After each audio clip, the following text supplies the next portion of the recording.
We always try to give our sessions sexy names to draw people in, so that's why the what's wrong with integrity management. I knew that would get somebody's attention.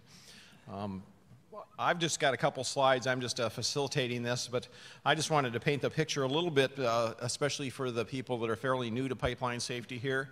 You know, integrity management started, 2000, if you want to just kind of think about it in very rough terms. So it's been around a decade or a little more. It's been kicking in. You know, when I first got involved with pipeline safety, integrity management was really the golden land, the promise of doing things. I mean, what could possibly be wrong with a system that identified risks, created plans to measure and mitigate those risks, conduct ongoing tests to see how plans and mitigation is working, and then adapt those plans for new information and repeat. I mean, that's what integrity management was before it came around. Pipelines weren't required to run smart pigs and figure out what was going on with their pipelines. It was like the promised land, and we've supported it over and over again. We think it's a great idea, a great system. We've pushed Congress over and over again to expand integrity management into more areas, because currently it doesn't cover, it only covers about 6 or 7% of natural gas transmission lines and about half or a little less of hazardous liquid lines. So we've been encouraging them to increase the whole integrity management program to other miles of pipeline. But then in the last few years, as we started crunching the data, and then just in January, NTSB released their report, we noticed that there's, the system needs to be taken a look at. And here is significant incidents per mile, so it's normalized, of hazardous liquid. These guys are going to talk about natural gas, so I used a different indicator that they don't have to respond to. But these are significant incidents per mile of hazardous liquid within could affect high consequence areas. That is what's covered by the integrity management program, and outside of high consequence areas, which is the part of mileage that's not covered. And what you see is a counterintuitive graph that shows things just the opposite of what you would think. You would think that incidents within integrity management would be dropping and the other ones would be staying stable or perhaps going up. And it's the opposite. Within integrity management, the number of incidents seems to be increasing faster. Now, I could guess a lot of reasons why that would be, but I'm not going to speculate like that. But it's something that we need to take a look at. And the NTSB already took a look at kind of the natural gas side of things. And so we're going to let the experts talk about this. And first up is Dr. Ivan, I'm going to mess up your last name, Cheung? Okay, he's a transportation research analyst with the NTSB, and he helped write the report that they released in January, and it came with a whole bunch of new recommendations for things that PHMSA ought to think about, and he's going to talk about that report as soon as I can find his presentation. There it is. All yours. Yeah, probably best here for the camera. Up and down buttons, or you can use this if you want. Okay. There's a timer there if you want to basically keep track. Okay, cool. Now I'm going to use the mouse. Okay, thank you. Thank you, the Pipeline Safety Trust, for inviting us, for inviting NTSB to participate. This is a really wonderful conference, and in half a day I already learned a whole lot more than I know this morning. And also I am simply representing NTSB and to talk to you about this safety study that we conducted over basically 2014 and eventually published the report in early 2015. Okay. What I will do now is to basically give you something called NTSB 101. Most of you are familiar with us, but perhaps there might be a few of you who are not so familiar. And after that, what I will do is to talk a little bit about our safety study, to give you the process about how we conducted that process and what sort of information that we gather in order to come up with the findings and therefore developing the recommendation. We're going to I am going to highlight some area of interest and then also illustrate the recommendation that we eventually issue to PHMSA. That's pretty much what I'm gonna do today. So first of all, NTSB 101, so to speak. We are an independent federal agency. Some of the people actually don't know that NTSB is actually not part of DOT, and we are not regulator per se, because we actually don't have regulatory authority. All we can do is to do the best that we can with accident investigations and safety study and a whole slew of other safety products and make recommendations. And hopefully that would make a difference in terms of safety in all modes of transportation. And obviously, we're responsible for investigating accident. All modes of transportation, like I said, from aviation to railroads, to highway, marine, or also pipeline transportation. The board is supposed to make up of 5 different nominated members. And so right now, we actually have 4 members. And we have still 1 vacancy and waiting for new nominations and confirmation. And we are very, very small. Again, this is kind of like a surprise for people. We only have about 400 people. And we have the headquarters in DC and 4 different regional offices. And there are 4 modal offices, like I said, aviation, railroad, RPH, and marine, and also a supporting service known as the research and engineering. And I work for the research and engineering service. And particularly within that office, we do safety study, and that's pretty much my main responsibility.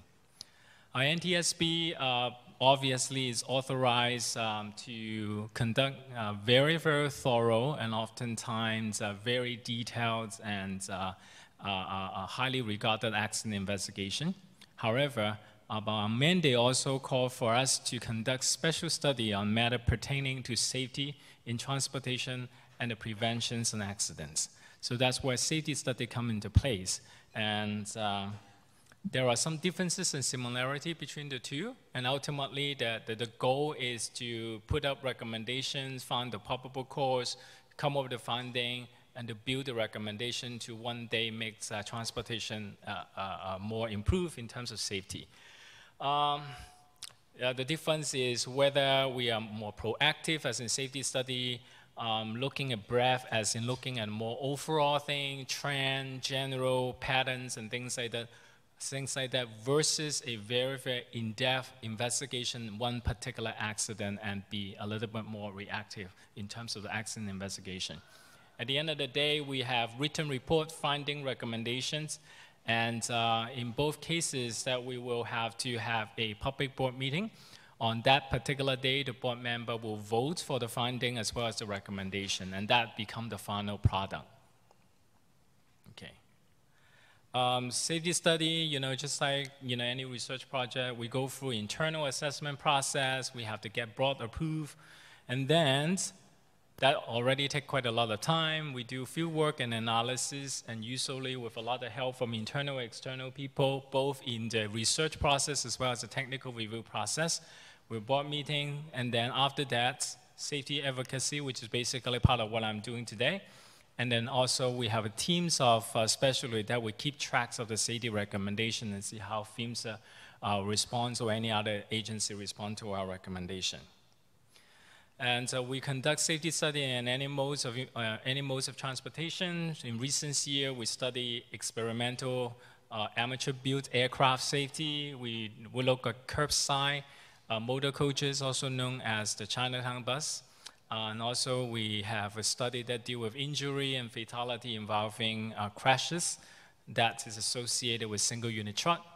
And right now, we have 2 safety studies ongoing in NTSB. One is relating to vessel traffic system, and then the other one is to look at passenger vehicle speeding problem across the U.S.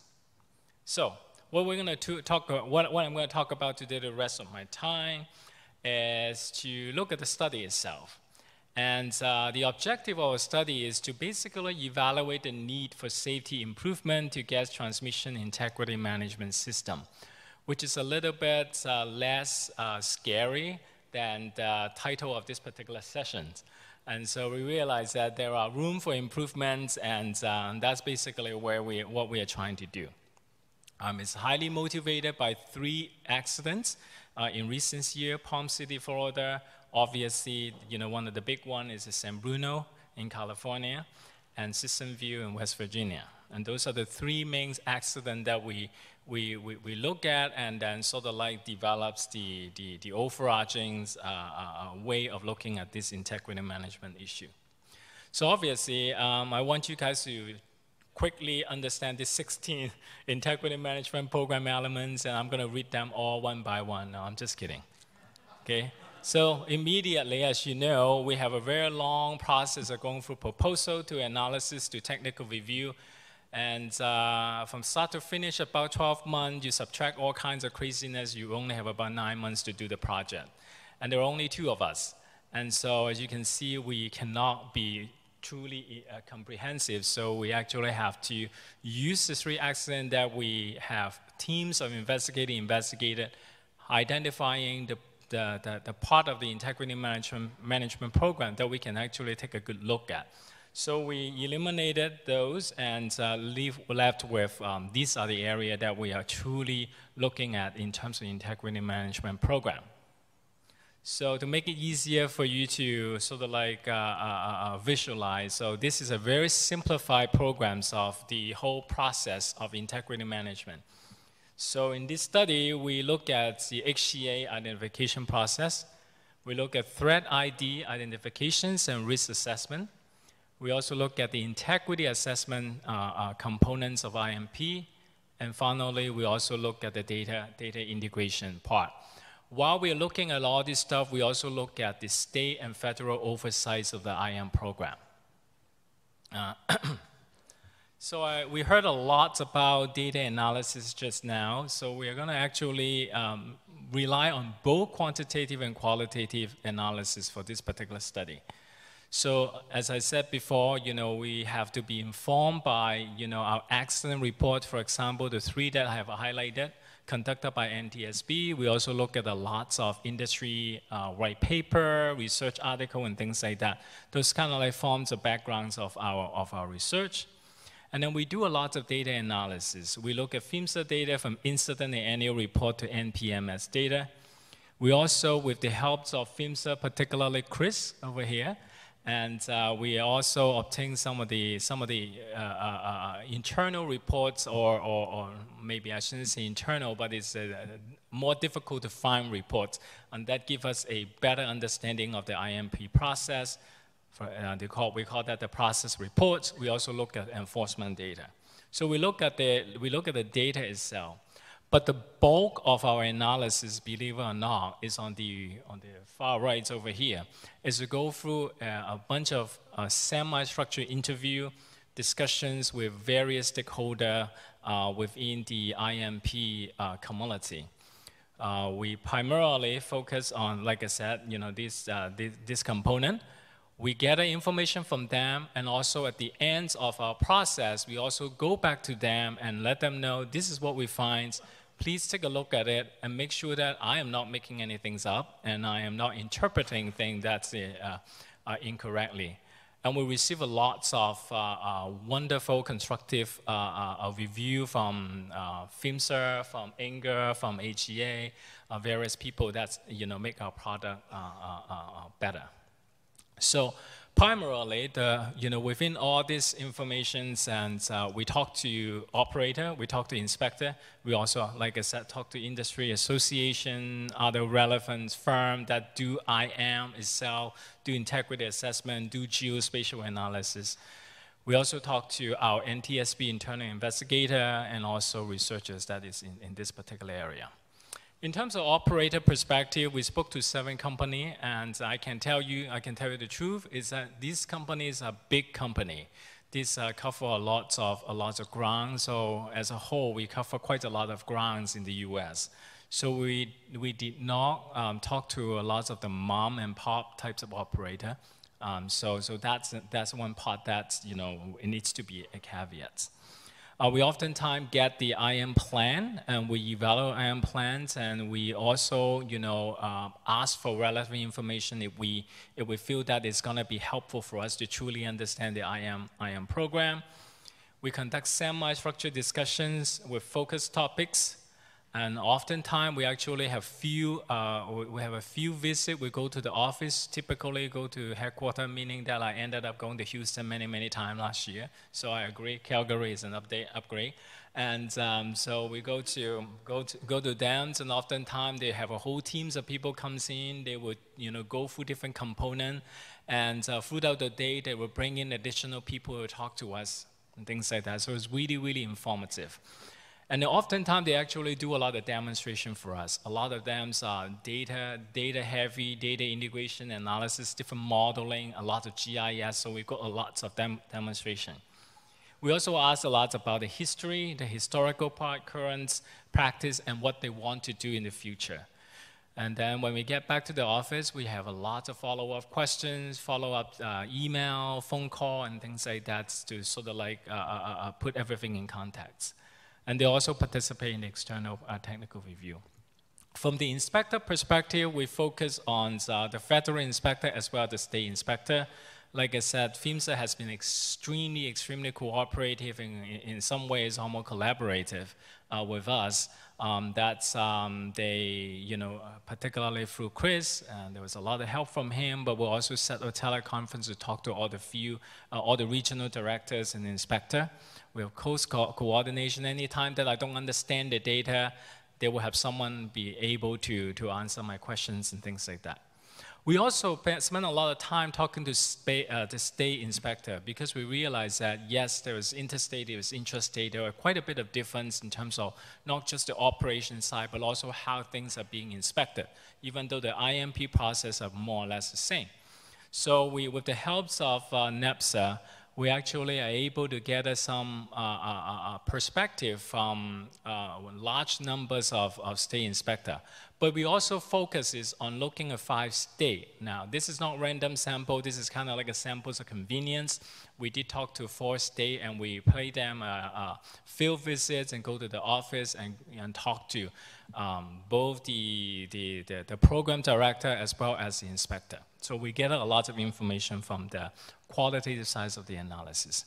At the end of the day, we issued 28 recommendations, and 22 of them go to PHMSA, which kind of give PHMSA kind of like a heartburn. And we have 2 recommendations to AGA and ANGA, and also 1 recommendation to NEPSA, and 1 additional recommendation that go to both FGDC and PHMSA. And we also reiterated 1 recommendation to DOT. So this is a large number of recommendations. As I said, right now we're in the process of making sure that they are being followed through. So I'm going to go through real quick. How much time do I have? 20 minutes, is that right? 20 minutes? Okay. We have nothing after this, so you can go all evening. Oh, no. Anyway, so these are the few highlighted areas that I want to point to you guys. Well, going through this process, not just from the data analysis, but also from the qualitative research, these are the highlights. And in terms of HCA identifications, we find that most of the operators are heavily dependent on GIS and geospatial data, aerial photograph, remotely sensed data, and things like that. But at the same time, they also acknowledge that a lot of all these data have limitations and have a precision issue. Centerline issue, trying to understand where houses are, new data, new development will pop up and things like that. So there's a need of creating buffer, in terms of when they are delineating the HCA. There was also an issue that is kind of like keep coming back to us, is this idea of identified sites. And these are the places, for example, churches, school, things like that have a high numbers of people, but they're not resident there. So those are the things that they need to take into consideration. When we're talking to the operator, we hear lots of questions and issues, and also we also see a lot of redundancy, as well as a lot of money spent on and coming up with those identified sites. So in terms of recommendation, what we were, based on those information, we issue recommendation to ask PHMSA to publish standards for geospatial data, typically used for pipeline operator, that go to PHMSA and FGDC. Develop national repository of geospatial data resources for HCA identification. In this case, we are not asking PHMSA to identify every single identified site. what we are suggesting for PHMSA to do is to develop some kind of resources that can point the operator as well as the state inspector to the right place. So that's sort of like the intent of the recommendation. We also want PHMSA to look at the limitations of the current XGA's identification process. It's, the big things of IMP is the threat ID and the risk assessments. And these are the themes that we hear a lot from the operator as well as from the state and the federal inspector. The issue in eliminating threats from consideration, meaning that if they think that this is not part of the game, then they are eliminated. So then they don't have to worry about that. So there was a lots of kind of limitation on how that is being properly evaluated. A big problem is how do we treat interactive threats? There's a lot of GIS involved, so oftentimes a pipeline can get segmented into many different ways. So how small is too small, and how they aggregate those small fractions back into a unit that is useful for risk assessment purpose. There is no standard, no guidelines, so pretty much every operator does it differently. The risk assessment process is really, really complex. Now, I don't want to say that complex is a bad thing. Complex could be a very good thing, but complex could also create some situation where you really don't know what's happening when there is so many dials that you can turn. There was lots of focus on relative risk approach versus other approach. And the use of the weighting issue, and you can, if you have read about the Sambuno report, you already see that, this whole weighting issue is critical. And there was not a lot of emphasis on the consequence size, of the risk evaluation.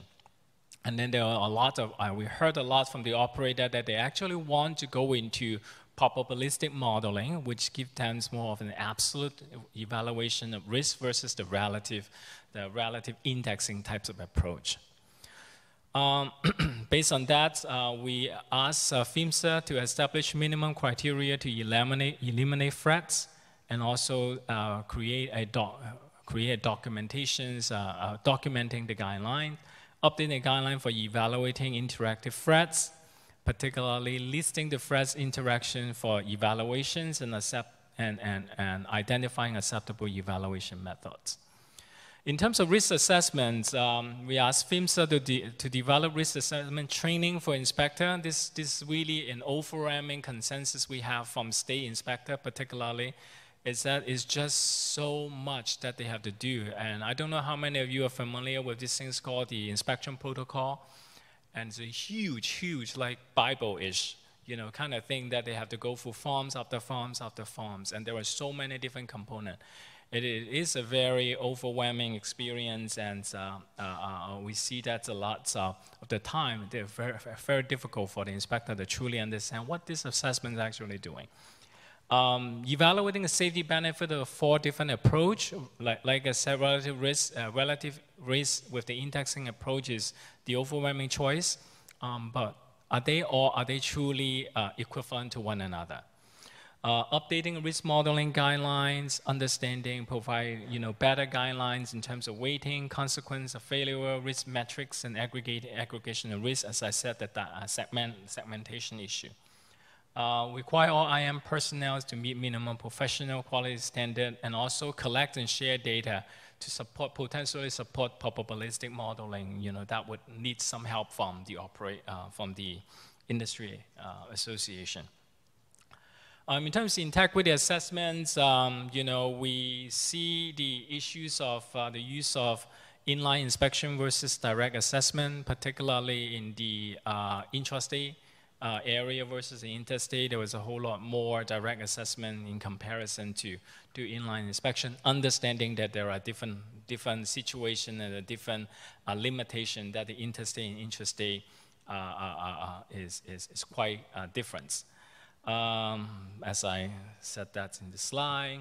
In terms of recommendation, we would like PHMSA to implement a plan to ultimately eliminate the sole use of direct assessments. meaning that you can probably still use direct assessment. However, there must be some other way that you can kind of validate and verify those assessment results. Develop method to eliminate operational complication that prevent the use of internal inline inspection. Implement strategy for increasing use of ILIs, especially for intrastate, and require transmission pipeline to be pickable so that they get reconfigured and so that it will be more feasible. Data integration, like I said, the dead center of the circle, very, very vaguely defined, is from an inspection perspective, it's almost impossible to evaluate. And if you ask one inspector, they have one version, ask another inspector, there was a different version. Emergence of GIS is very, very critical over here, and we hear that the operators have high-end GIS, and most of the operations are associated with GIS data. We think that there is a opportunity here to help integrate data. Authoritative data source within the organization, we hear that all the time, and part of it is to use geospatial technology for that. Empowering stakeholders at all levels within organizations, and also there are very different levels of adaptation, particularly in terms of high-end technology like GIS for integrating data. At the end of the day, the recommendation basically call for implementation plan for all segments of the pipeline industry to improve data integration through GIS. Understanding this is probably not going to be like a turn switch, within a year. There will be a little bit more of a long-term recommendation. In terms of federal and state, I know I'm over my time limit, so I'll be really quick. Federal and state oversight, there are lots of state-to-state and federal-to-state difference. And I think particularly so between the federal and state, even though the IM process is the same. There are quite a bit of lack of coordination, particularly between state and sometimes between federal and state. State inspector need additional guidance, support, and resources. And many of you already know NPMS is undergoing a lot of improvement. So the acknowledgement is that NPMS needs to be improved.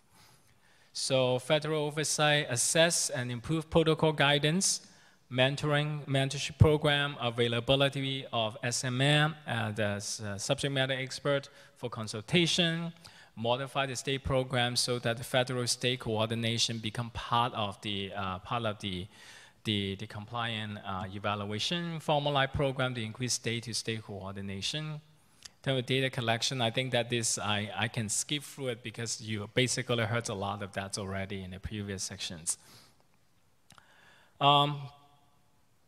Having said that, what I also want to say is that lots of the recommendations are being acted on by PHMSA. We have received very good reaction from PHMSA, and you already heard a lot today from Jeff, from Alan, and that a lot of those activity is heading to the right direction. So we are really grateful that PHMSA is very reactive to some of our recommendations.